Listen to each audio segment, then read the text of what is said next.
Assalamualaikum. Cek di sini yuk. Tugas mata kuliah pengantar manajemen Ibu Lis Anggi Puspita Dewi, Sarjana Ekonomi Magister Manajemen. Halo, perkenalkan saya Abelia Putri Jayakusuma, NPM 101214557. Konflik kepribadian di perusahaan X. Bagaimana tanggapan pribadimu dan jika berada di posisi orang manajer? Tanggapan pribadi saya, intinya kalau di perusahaan orang introvert teman terdekatnya pasti partnernya, maka dibantu dan diajak memaparkan dari tanggapan saya. Menurut saya, jika satu orang karyawan bekerja tim dengan karyawan yang lainnya di suatu perusahaan, tapi satu orang karyawan itu seorang yang introvert. Nah, tanggapan saya untuk orang yang introvertnya, coba untuk membuka diri dan bersosialisasi dengan baik. Karena kan kita itu sedang bekerja, pasti akan ada waktunya kita harus bekerja tim dengan karyawan yang lainnya. Dan untuk karyawan yang lainnya atau partner terdekatnya gitu, berusaha sebisa mungkin untuk mengajak dia berbicara sedikit demi sedikit, atau membahas pekerjaan di perusahaan tersebut dengan orang introvert tersebut agar terjalin komunikasi hubungannya. Jadi orang introvert tersebut juga tidak selalu menutup diri gitu, agar bisa bersosialisasinya dengan baik dan juga tidak menghambat ke perusahaan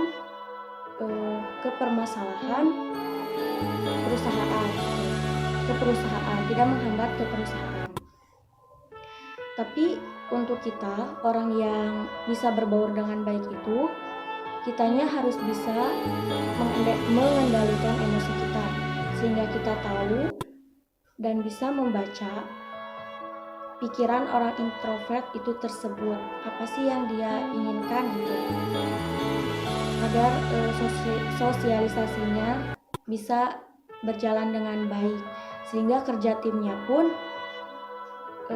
sukses. Saya berada di posisi orang manajer. Jika saya berada di posisi seorang manajer, apa yang saya lakukan?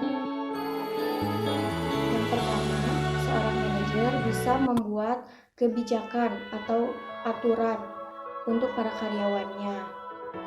Di dalam kebijakan tersebut, salah satunya agar karyawan yang satu dengan karyawan lainnya ketika bekerja tim harus saling mensupport, menguatkan dan tidak boleh menyudutkan.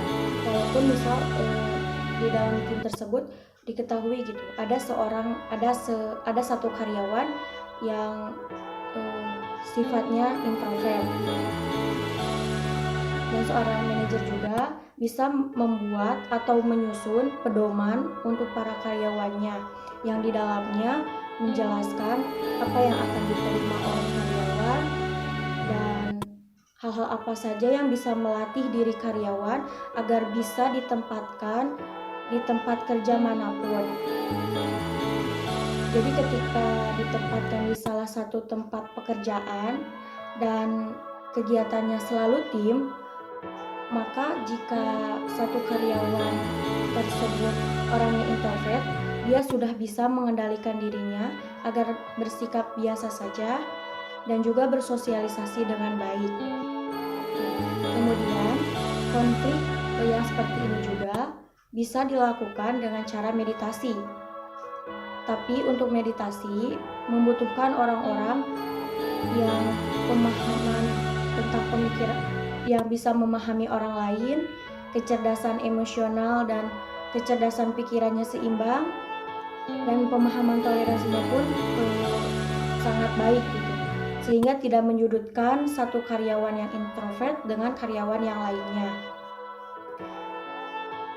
sehingga kebijakan ataupun keputusan yang diambil pun baik dan tidak menyudutkan salah satunya gitu. Dan seorang manajer pun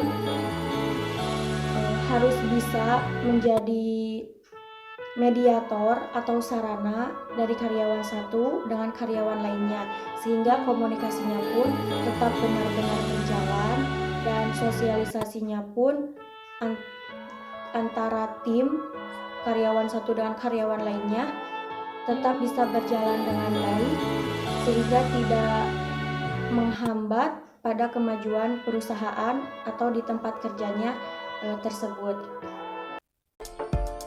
Mohon maaf apabila ada kesalahan dan kekurangan. Terima kasih. Wassalamualaikum warahmatullahi wabarakatuh.